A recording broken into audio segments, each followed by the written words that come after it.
So let's get started. So welcome everybody and thank you for joining our weekly Women for Solutions webinar.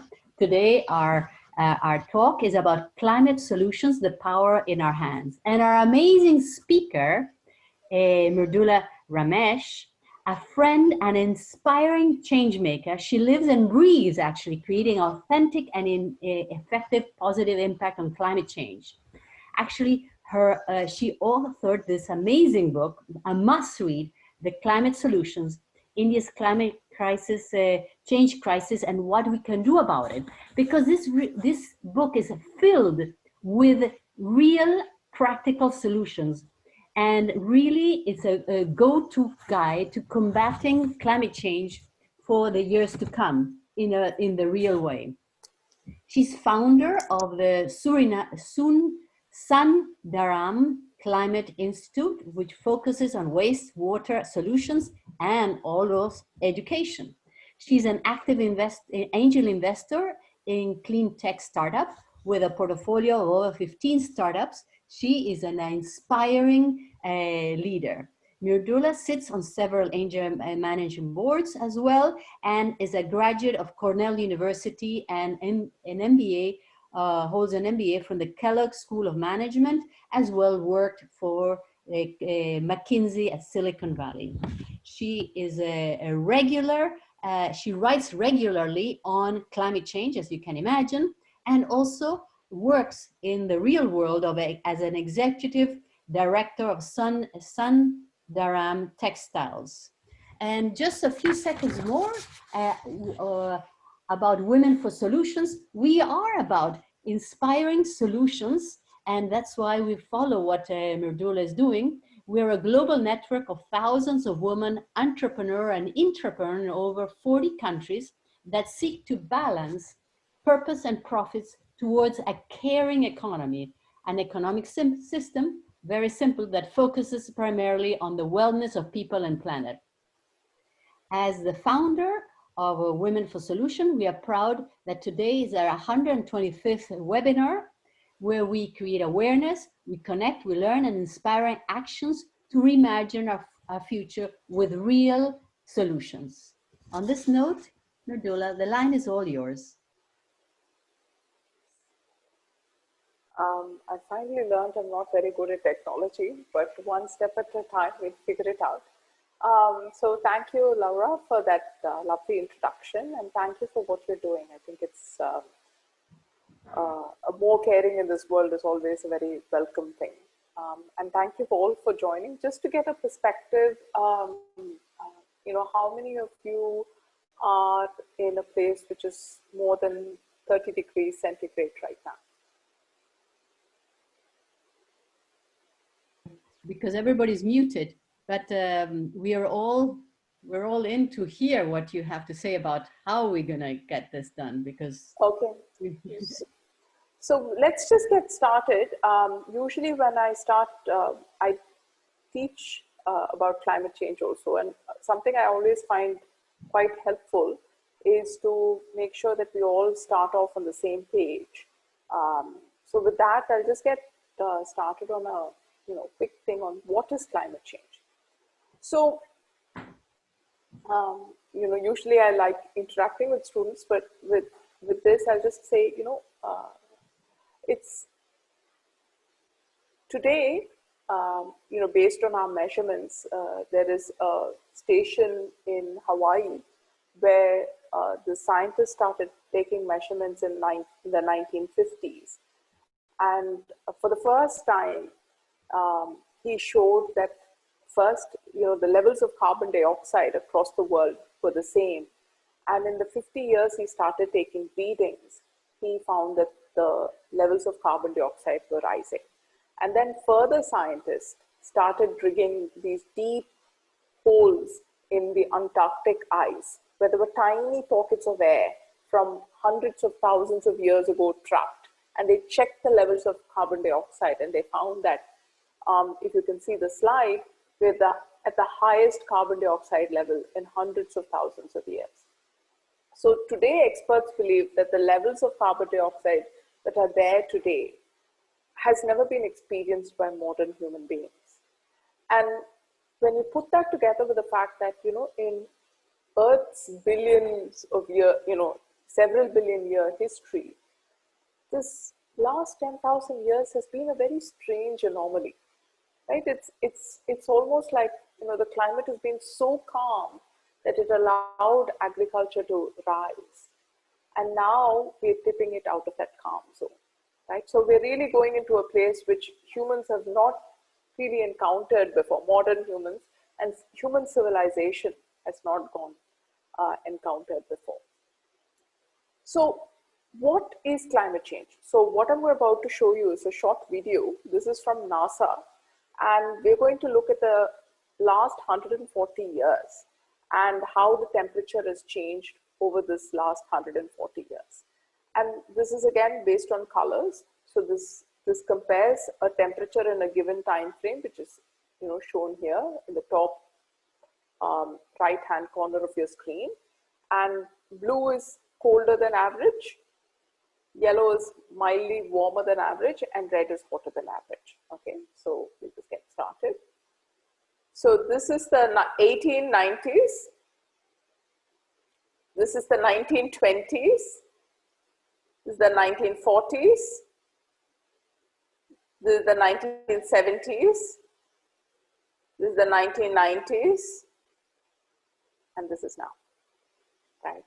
So the moment you start seeing this video, there is no two ways about it, right? The climate has warmed, and it's warmed considerably. But even with this bright red, the climate has warmed about a degree from the average of the last century, 1 degree centigrade. But hold that thought. I'm sure there are some of you here who are asking, well, what about the lockdown? Did that make a difference? And again, I go back to this chart, which shows the carbon dioxide concentration, this time over the last 2 years. And what we see is that, I'm happy to explain why these go up and down, but we're here now. This is what we are. And you see, it's still higher than the last year. So unfortunately, even though this lockdown has really, changed the way we live and disrupted so many people's lives and livelihoods, it has not made a difference in carbon concentrations. Some of that has to do with carbon inertia, and I'm happy to talk about that if there's questions, but some of that just shows how big a task we have, and we need each one of us to pull our weight. So coming back to the warming, it's warmed about a degree, right? And this is another way of looking at the warming. It's called stripes, and you can put this for any part of the world that you come from. And again, that you see that, the warmer years are all happening in the last couple of decades.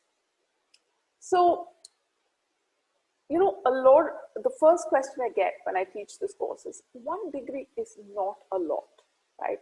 If you just go from one room to the other or one day to another, it's more than a degree, right? So why are we even worried about this? Because a sustained 1 degree increase in temperature supercharges the water cycle. So, we're all from different parts of the world, and the water cycle is different in different parts of the world. It rains more in some places, it rains less in others. The place I'm from, which is the south of India, it's quite dry, right? We get only about 800 millimeters of rain a year. If someone was to come from Bombay, they would get, several times that in a year, and they wouldn't care about that much rain. But 1 degree increase in temperature totally changes the way the water cycle is. So let's take a few examples. So dry places in a warmer climate become drier, and that, the drying and the heating together means forest fire. So you see how Australia on one side of the world has seen the incidence of forest fire damages go up, and you see America, and you've seen the same pattern. This is a picture I took when I was snorkeling in the Great Barrier Reef a couple of years ago. And what you see here is, even in the hand-picked tourist sites, the coral have been overwhelmed by algae.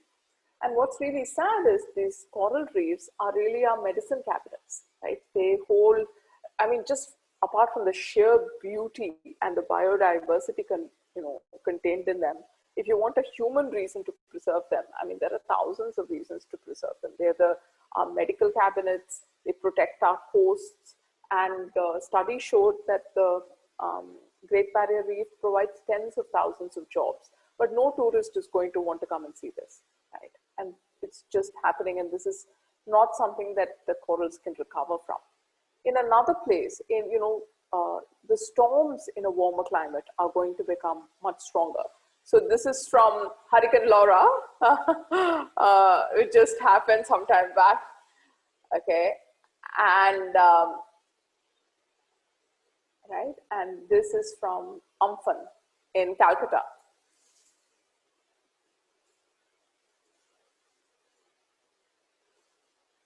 Right, and you see that this is the strongest storm that has ever hit the Bay of Bengal.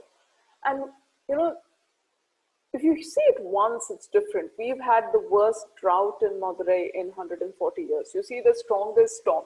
You start seeing the est coming too often. And these kind of storms are going to become far more common because the storm draws its energy from the hotter sea. So, a 1 degree hotter sea just makes for a much stronger storm. So if you put it all together, I mean, these are just isolated examples, but if you take, this is a database which shows you extreme events, and I've taken this data from 1900 over here to today. And you see this, this slow march just moving upwards of storms, of droughts, of landslides, of heat waves. And every place experiences it differently. Laura and I met when we were in Portugal together, and Portugal is experiencing forest fires. You go to Switzerland, and we stayed in this boutique, like this, very historic hotel, and it was so hot that we wanted there was no air condition because this hotel had never, concept. It was in the middle of the Alps, and they didn't think they needed a thing. So finally we got a dinky little fan because it was just so hot. And this is India. And one thing my institute has found out is it's very convenient today to blame climate change for all our problems. And there are decisions that each of us is making that makes that so much worse. And let me talk about India. This is floods and landslides and storms in India. We study waste and water, and we know that if you fill over all the lakes and ponds and streams, the water has to go somewhere. So don't blame the flood entirely on climate change, because A, it's not fair, and B, it's unhelpful. So until now, I have only spoken about the past and the present, right? I have not spoken one word about the future. So let us move to the future, and I want to make it personal. So this is a chart that shows how the temperature might change going forward. And it's a band and it's not a line because there's a lot of uncertainty in it. So, when I was born, the warming was just getting started. And when my son was born, it was about 1 degree hotter, right? When he finishes high school, it will be about 1.5 degrees hotter. Some places more, some places less, based on the unique land use pattern and the local climate. When my son has his children, the world, if we do nothing, and that's this red line here, if we do nothing, we'll be somewhere in the middle of the 2 degree plus temperature increase. And by the time he retires, the world will be 3.5 degrees warmer. This is something humans can cope. Human civilization will find it far more difficult to cope, right? And the path from here to here really involves actions that each of us takes. And that's really what I want to talk about today. So we've spoken about, we hopefully have an understanding of what climate change is. And even though it's just 1 degree, why it's so important to understand, how to act. And again, here I want to talk about the importance of local. The main way by which a warmer climate will affect us is the change in the water cycle that I spoke about. And there, it's different for each of us. So for me to talk about acting in New York It's A, unhelpful because I don't know the local dynamics, and B, acting is hard. So if I don't have skin in the game, I'm not going to have the motivation to act, right? Climate action really works best when it's localized. And at the local level, each of us is far more powerful than, outsiders. And this is the key point I want to make. Today, the narrative on climate change action is about protests. And it's important because it has changed a lot of perceptions about climate change because of that. It's got a lot of awareness. But I think it's also done us a little bit of a non-favor because we feel a protest is enough. And especially in the era of social media, we feel a like, a share, or if we like it, it's great. If we share it, we feel we've acted. And that's really not enough. And there's a full chapter in my book on tokenism, because that's really what it is, and it's not real action. And with that in mind, and the role of local action, let me go into the next slide. And when we talk of local action, I want to talk about it in 5 buckets. I'll talk about 2 today, and if there is interest in Q&A, I'm happy to bring up the others. Water, waste, transport, food, and electricity. I always put electricity last because in my experience, in my factory's experience, it's the easiest to deal with. We get more than 1/3 of our power from windmills that we put well before I knew there was something called climate change, because it's just cheaper to do so. So I'll talk about that last if there are questions. So I'll start with water because that's where my personal story started. And I knew nothing about climate change at all until we ran out of water at home. And running out of water did 2 things. I think all of us live in a bubble, bigger or smaller, denser or thinner. And we all need some event to push us out of the bubble. And for me, it was running out of water at home. And I just had a baby at that time. And I was essentially jobless for a little bit. And I was like, oh, wow, we've run out of water at home. And then I started reading about it because it was hotter than usual. And then I said, you know what? This looks like really serious stuff. And why is no one talking about it? And that's the problem with the the climate narrative. If you talk about sea level rise to a person in Madurai, which is in the middle of the land, we have no seas. We are in the middle of the Indian peninsula. And, you talk about polar bears, which no one has seen here. It doesn't resonate, right? And you really need to understand how climate change affects your neighborhood, your house, to make it resonate with you. So when I knew what was going on and we'd run out of water at home and we were spending obscene amounts of money in buying water, it was so much. I didn't know what to do, because when we said, okay, let's control our water, we had no idea where to start. So again, I went back to my training, which is we use a lot of data in our factory. So I said, okay, let us get some water meters and put them in our house and figure out what is happening. So these are the guiding principles I'd like to talk to you about solutions for climate change. Please understand before you act. So in anything we did, in anything we do, we just spend a week or so observing without doing anything. Just observe. What do you do? Who uses water? I'm just going to talk about water, but it's true for anything.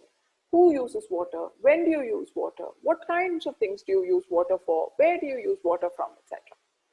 The second thing is make it easy, right? Many of us may be parents today, and that when there is push comes to shove and you need to get something done, if the mistakes will happen. So your solution needs to be designed for idiot or mistake proofing. The third thing is conscience doesn't work, and I'm going to be really, really open and brutal about that. And it's very important to emphasize easy, pleasant economics over conscience, because conscience is the most unreliable ally. Usually the first thing to give up. I'm sorry, I mean, there may be the true converted, but when we want to scale up solutions, you cannot emphasize conscience. It doesn't work. People just do not act out of, okay, please do not use plastic bags. They use, maybe they not use them for a little bit and then they ignore it. Exactly. When you want scalable solution that it will always happen, you never rely on conscience. You rely on ease. Like for instance, I'll get to that when I talk about waste. So, okay, so this is our garden. I took this photo today. It's a beautiful garden, right? But it's a water guzzler. And, you know, at one point I was like, oh God, we can't do this anymore. And in 2015, I actually spent quite a bit of time in Israel. And that was when I realized, you know, there are two things I can take away from Israel to solve our water problem. One was we started using drips in our garden, right? And that saved a lot of water. The second thing we did is we actually reuse our water. So we are not connected to the municipal supply. We get our water from the ground. So we have a bore well and we get it from the ground. And the quality is very poor. So we have to run it through a filtration plant. But the filtration plant also gives out a lot of reject water. But the reject is actually not that bad a quality. So after testing it, we started reusing it, which is the idea actually came from Israel. And when we started, right, we were using all fresh water. And today, you know, most of our water is just reused. And in our factory, we treat all our sewage and reuse it. And that is just a wonderful resource that we've discovered. Now, the other thing was actually our kitchen tap. So here we took a solution from South Africa. So I told you conscience doesn't work, right? So if I was to go on telling people, you know, please switch off the tap, don't open it fully, you know, use only what you need, it's never going to work. So what South Africa did is actually reduce the pressure in the pipes. So that's exactly what we did. We went to the back end and we reduced the pressure in the pipes so that no matter, even if the person left it on, you know, kept it on full tilt, it could never use that much water, and you see the effect it has had. So, you know, we did a whole bunch of things. I'm just sharing two. And at the end of it, I told you that, you know, Madurai had its worst drought. So we started in about 2015-16. Madurai had its worst drought in 2017. Right? 140 years ago, like several million people in India had died from a famine. That was the last drought. And then it was this one. It was a giant El Nino and it was a huge drought. And we were the only house not to buy water. So, and from then till now, touch every wood possible. We're not buying water and we've become somewhat weather dependent. So this is waste. We're a net zero waste house. And we have like this biogas plant. We have several types of compost. And the advantage of, you know, when I talked about emphasize easy, pleasant, etc.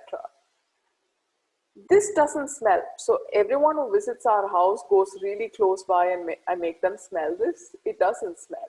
And if you had to make waste management like gross for people to do, they will never do it.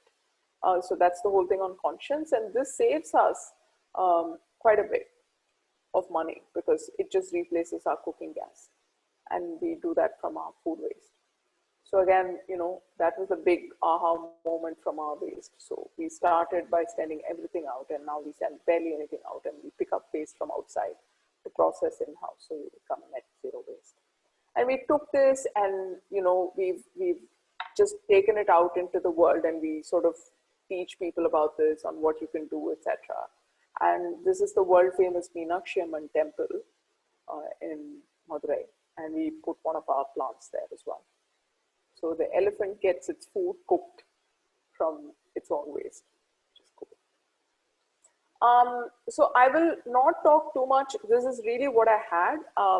In terms of mobility, we hear a lot about electric cars.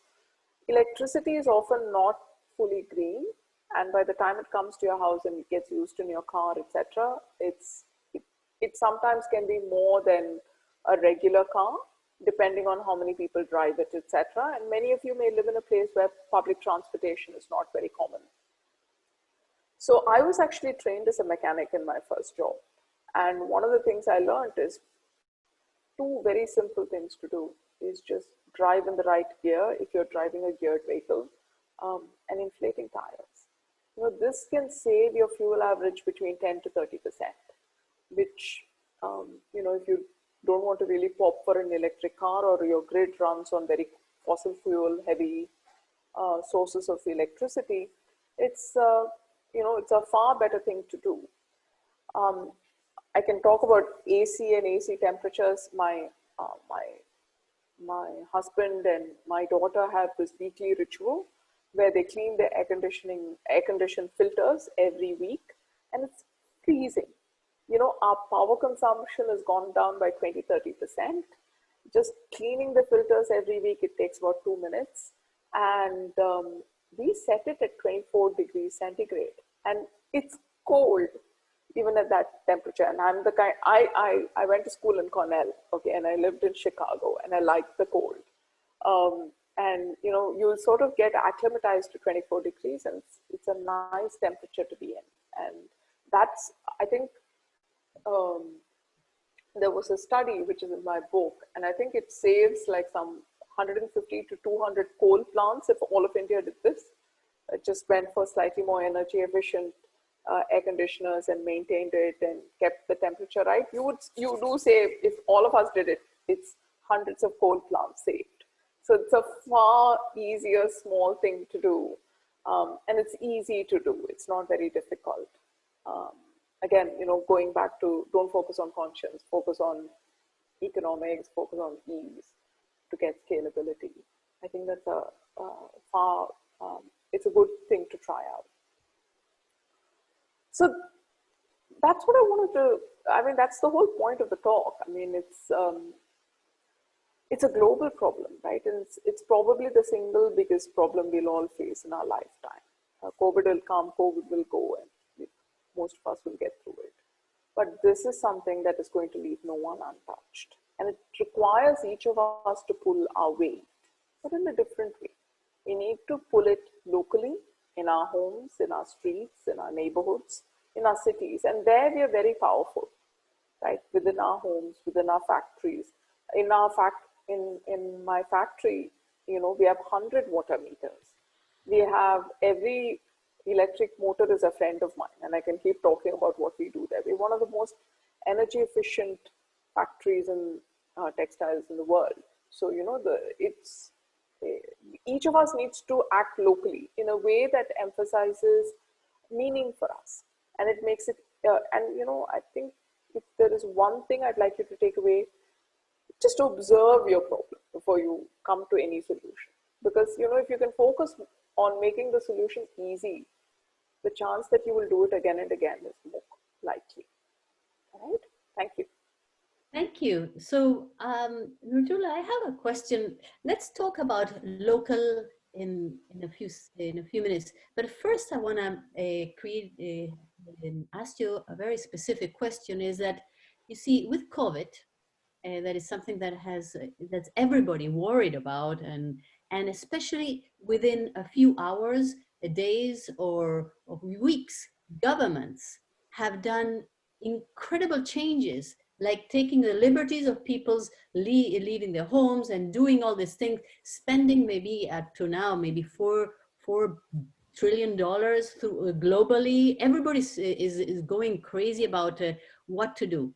However, we know that in 2009 at the Copenhagen Convention, no government got in agreement. It was a failure. Then 2015, only in the Paris Convention, you had actually all the 190 so countries said, yes, we need to do something together.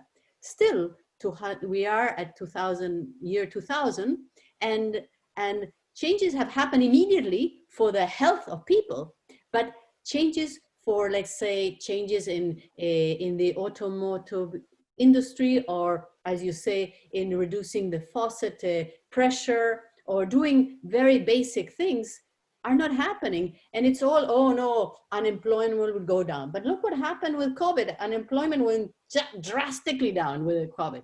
And still governments are not taking the action. Some have even said that if you look at the death rates in Europe for toxicity, they go on the 500,000. That is a 10 times more than for COVID.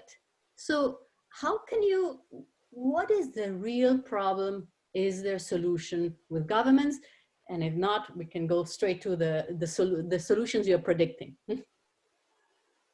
So you're asking, see, I think having a even though climate change is a global problem, I think the storytelling needs to be local, right? Recently, I addressed another group, and there was a woman from Texas, and she said, you know what, I had actually set them a homework before they came, and I said, you know, present to me, what are your problems in your location? And she said, you know, I've always been a climate change skeptic, because I felt it was all these Northeast liberals talking to me, etc. And she said, and she was a doctor, she was a well-educated woman from Texas. And she said, you know what, when I started looking at Texas in my own county, and I see the changes that is happening there, I realized this is real. And you know, that's the advantage of a global problem. It affects everyone. But don't talk about it of polar bears dying in the Arctic or people starving in India to someone in the Midwest. They don't care. I mean, I'm sorry, we're quite pragmatic. And I think, but if you talk to them about their own lives, I think people start caring a lot more. People care about COVID because it hits you immediately, right? And and you see these horrific images of people like you dying painfully. So you're scared.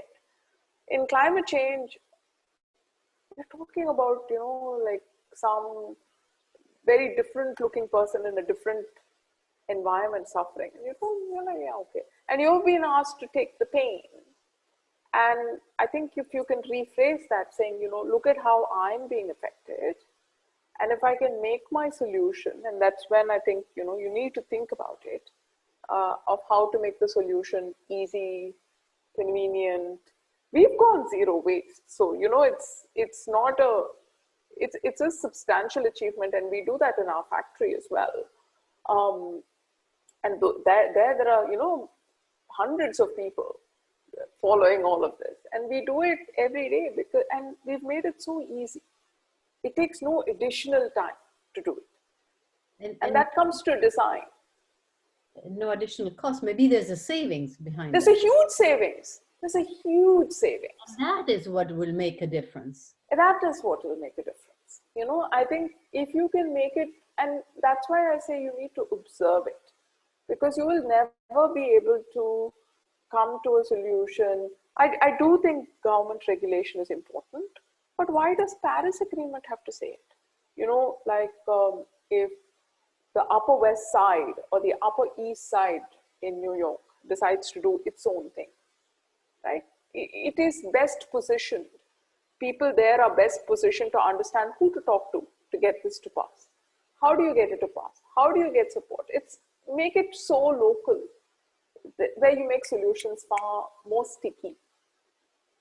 But what about incentive, government incentive? I mean, I think those are very effective in many ways. They're tremendously effective, right? And I spend a lot of time in the book talking about how you can really spark off the startup economy by changing those incentives.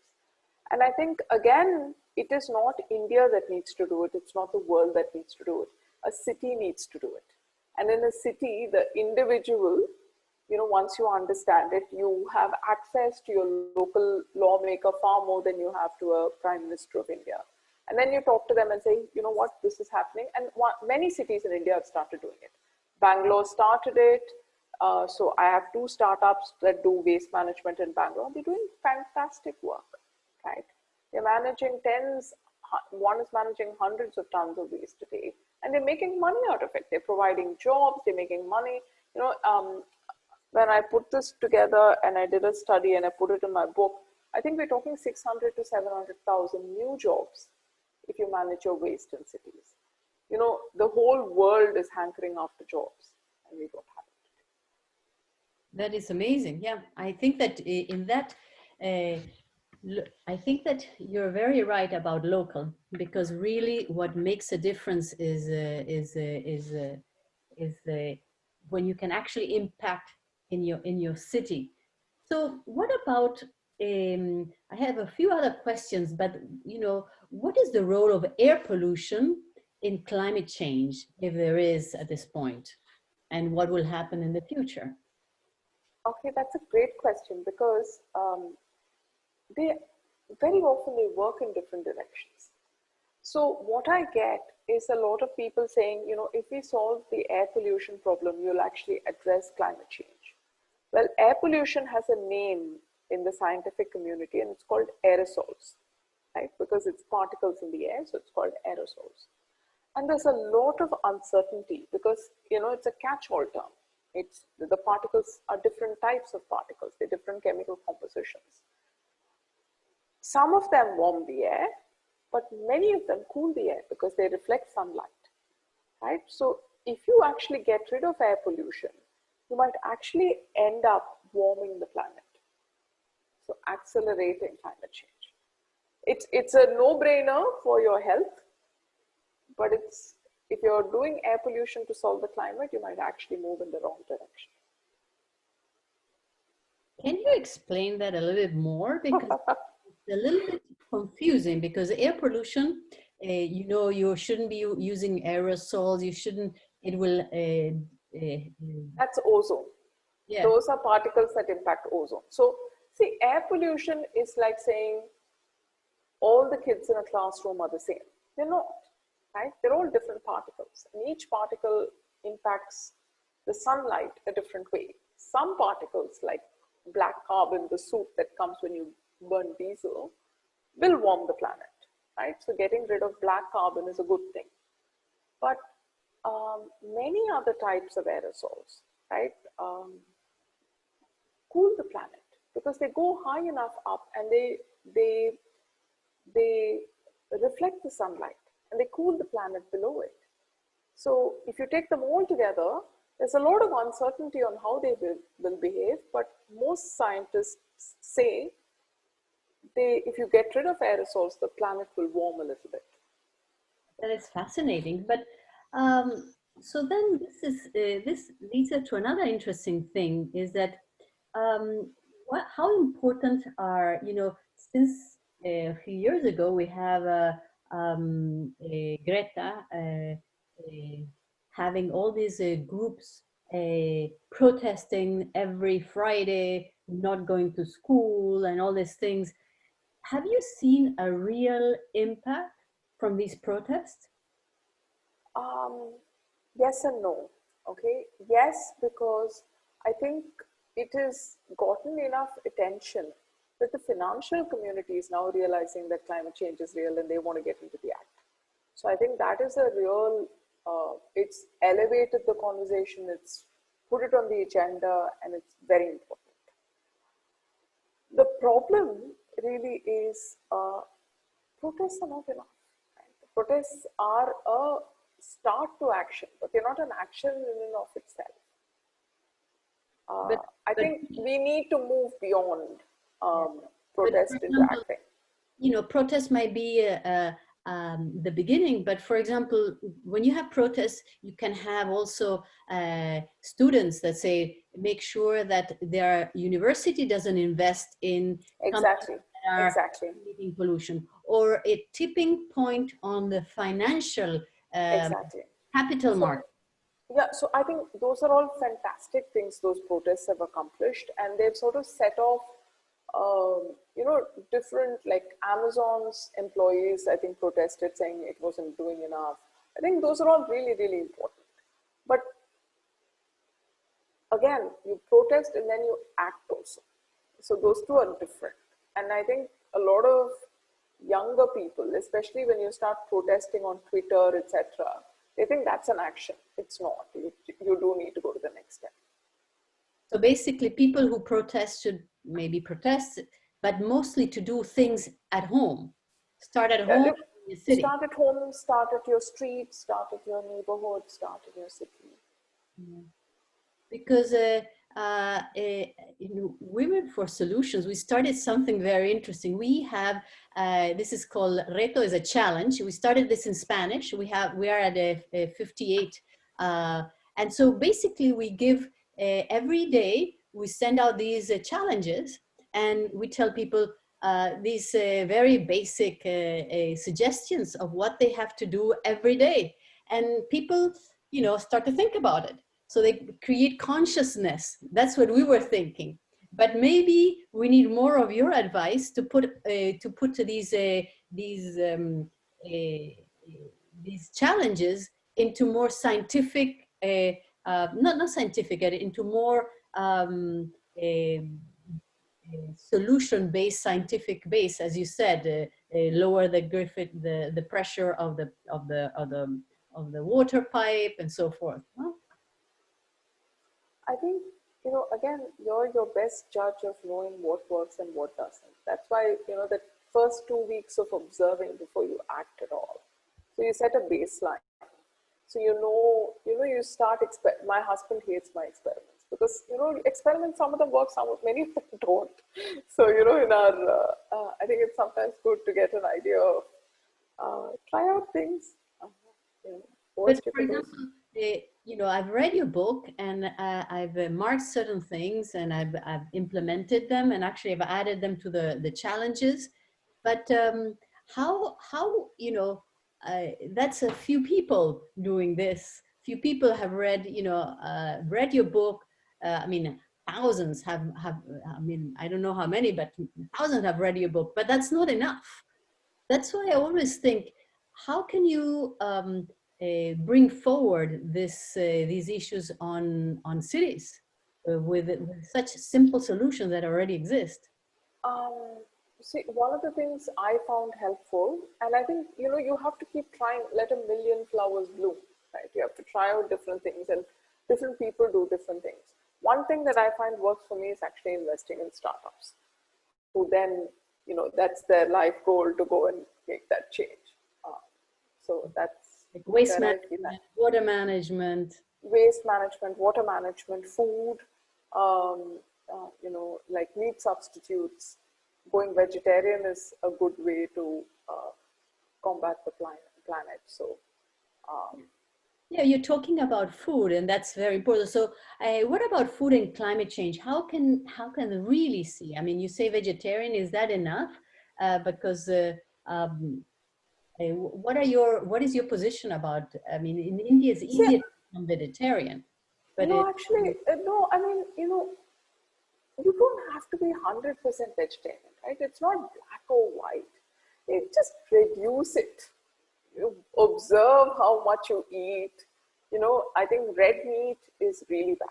Like, but milk is bad as well, because the moment you have milk, in the life cycle of a cow, you will have meat one way or the other. Now, you may not eat it, but somebody else may if you have the milk. So I think just bringing it down. I think, people just say you have to bring it to zero. That's not necessary. You can just bring it down. And today there are some wonderful meat substitutes also on the planet. So it's, I think people underestimate the impact if each of us reduced our consumption by 10 or 20%. That's a very good point. People don't need to eat as much. To have breakfast, lunch, and dinner. I'm not a vegetarian, but in the last 8 months, I haven't eaten meat. It's not something that started off consciously, but I just haven't. And I haven't missed it. I think it's a question of, today there is a stock I bought called Beyond Meat, and there is Impossible Food. So there's something coming out every day. And I think there was last time I was in Chicago, I tried this thing where they have like the meat version of a dish, and then they have like the vegan version of the dish. And I ordered the same Thai chicken. I ordered the Thai chicken with the chicken in it, and I had tried the Thai chicken with a substitute in it. It tasted identical. Exactly. So it's gotten that good, and I think that's what I talk about startups, and it's really good. I think if we can do that, there's a full explanation in my book on why it's the science behind why you should be vegetarian. But again, it's not black or white. I think if you can just move down the spectrum. Yeah, but also there's the issue about food waste, because we know that like 40% of the food produced is wasted. So what are the solutions at this point? I guess some of your startups, can you tell us a little bit about them and how they're dealing with this food waste, and what are you? So yeah, I mean, food waste is a wonderful source of biogas. First of all, don't buy stuff that you don't need. So that's, I mean, the whole, my journey is in the book, and my startups journeys are in the book also. But again, we just observed, and initially I found that I was the culprit because I didn't cook then, and I would buy food to compensate. And of course, you would you would store it far up, out of eye's reach. You would store it in the back of your fridge where you couldn't see it. You would store it in containers where you couldn't see what is inside. So now if we walk into our kitchen, everything is at eye level. It's in transparent containers, and there's nothing that's double stacked, right? What you're telling me, it sounds like the Marie Kondo initiative, where this is more about clothing, that if you have everything out and know exactly how many black pants you have, you will never buy more pants, or you will never buy more clothes. The same with food. You need to have it at eye level and totally visible. And and this actually came from our factory, because we are a TPM award-winning factory. So it's a Japanese award. And we are one of the first textile companies in the world to win it. So again, I brought it to the kitchen, and of course my husband was like, don't let everyone quit, because we are stupid experimentation, but it worked. What journey did you go through your factory, and what are the improvements you did? Because the textile industry, we have a lot of women in our network that are very, very concerned with the fast fashion, and what's the next steps? How will you manage? So in the textile industry, like, we won't make any money if we didn't manage our waste very, very well, right? So we don't waste anything. Like any waste that comes out of any process, we collect, we store, we weigh down to the last gram, we make sure it's made into other processes. Again, the stories, a lot of it is in my book on what we do. Every motor has, like the way you check your thermal scan for your temperature, we check the motor temperature every day or every other day to make sure that it remains within its band. It's not overloaded, it's not underloaded. We've owned several windmills, and so significant portion of our power comes from renewable sources. So we waste power. We don't, as I said, we put 100 meters. Again, that story is also in the book. We put 100 meters, water meters in the factory, and we've saved about 1 million liters a month. And it doesn't cost that much. That's the whole thing. I mean, once you get your measurements right, you spend that time observing. People don't believe me when I say it doesn't cost that much. And then you say, okay, fine. And then they come and see it, and they see, how easy it is. I think the observation is very important. Mridula, I totally agree with you. We are, my family has a winery in Mendoza, Argentina, and I follow also the lives of many other wineries that are 100% sustainable. And actually, we have gone practically zero waste. And we are kind of small, medium. Other wineries, very few, have gone zero waste or use techniques that are really amazing. So it is a cost savings to be climate responsible, and it improves, I say, the purpose of the employees, because they see the real action that really creates a change. See, but to your point on fast fashion, there is something I would like to say. I think people, I read, I think it was in The Economist, I think it was a McKinsey study. they looked at how much people spent on different things over 20 years. And, people, their overall spend had gone up by 50% over 20 years because of inflation. And that's not very surprising. But everything had gone up by 50% overall. Textiles had gone down by 50%. Wow. Right? And I think just people need to start paying more. Like in my new book, I talk about the water footprint of making a t-shirt or something. To actually make sure this dye is sustainable and the correct treatment measures are made, it costs a few cents extra per t-shirt. But in the value chain, the value is not transferred effectively. And I think, today the emphasis is on brands to sort of make sure that they pay people fairly across the value chain. And I think that's a very good development. Yeah, when I saw maybe 20 years ago, buy one t-shirt, buy two t-shirts, get a three free, I would get it. Now I run away from that. I think that is a scam because I think most probably they are paying very little to women or mostly women that are in the textile industries.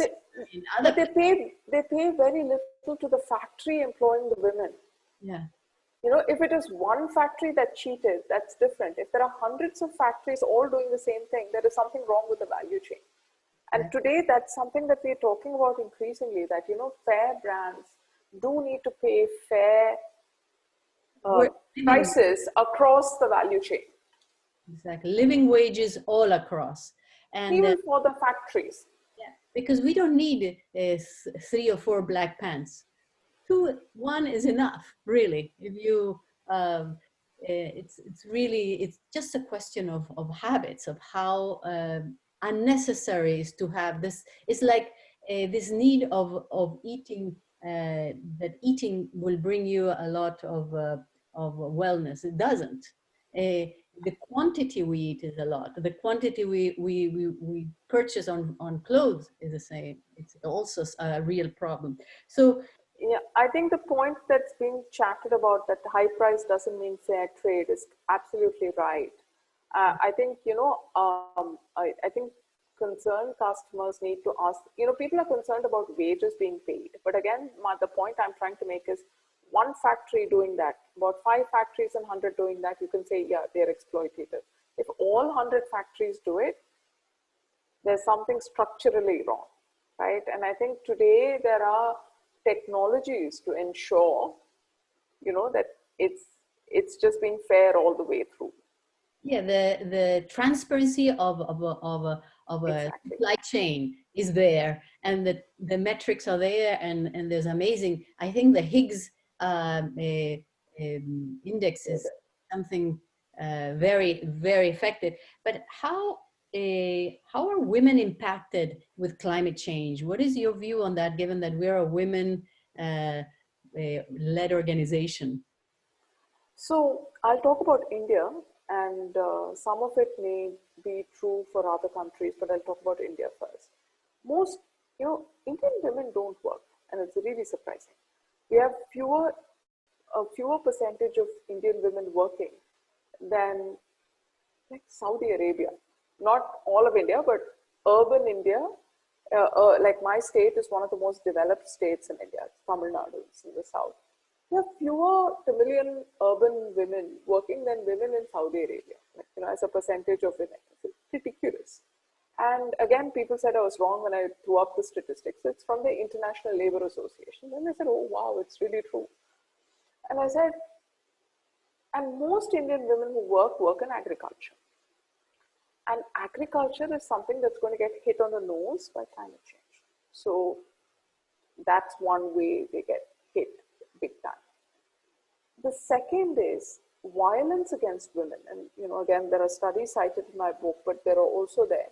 When the temperature goes up, it's hot, it's prickly, you get irritable, and then you get domestic violence. There are studies in America that shows domestic violence spikes when temperatures go up. I don't know whether the same thing happens when there is a sustained increase in temperature, but it is there. Right? So that's another trend that's not good. Third, typically women tend to be the caregivers in the house. So you're talking about the caring economy. Women tend to be the caregivers in the house. The incidence of disease in many poorer parts of the world will go up with a warming climate. So that additional burden will fall on women, which means less time for leisure or for work. And that's the third way they get affected.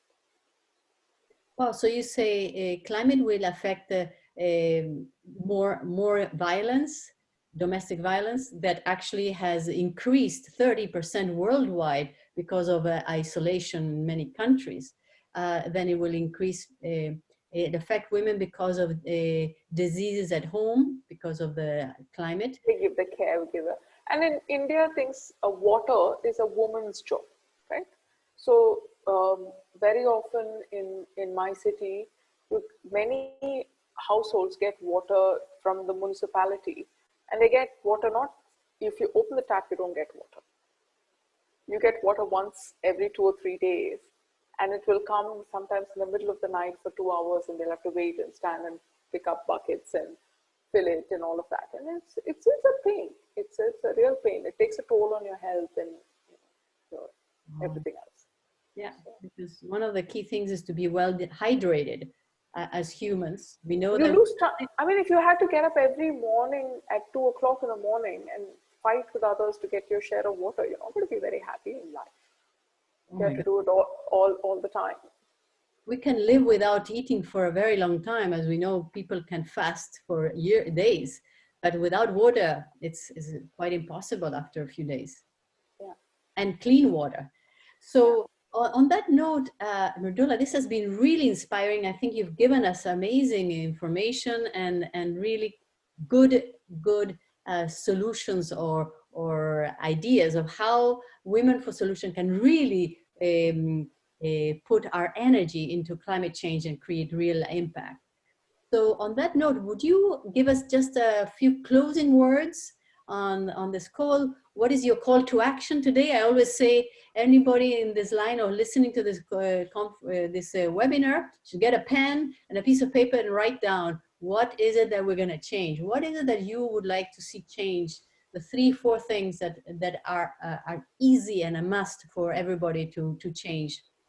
See, I think you have to observe your own life. It's a profound statement. I think what you eat, look at your house. I mean, how many lights do you have? What kind of bulbs are there? I'm endlessly curious, so I just keep asking questions. Do you have air conditioning? Do you have heaters? Where do you get your heat from? Where do you get your cooling from? Where do you eat? What do you eat? What happens to your waste? What happens to your sewage? I think where do you get your water from? And I just think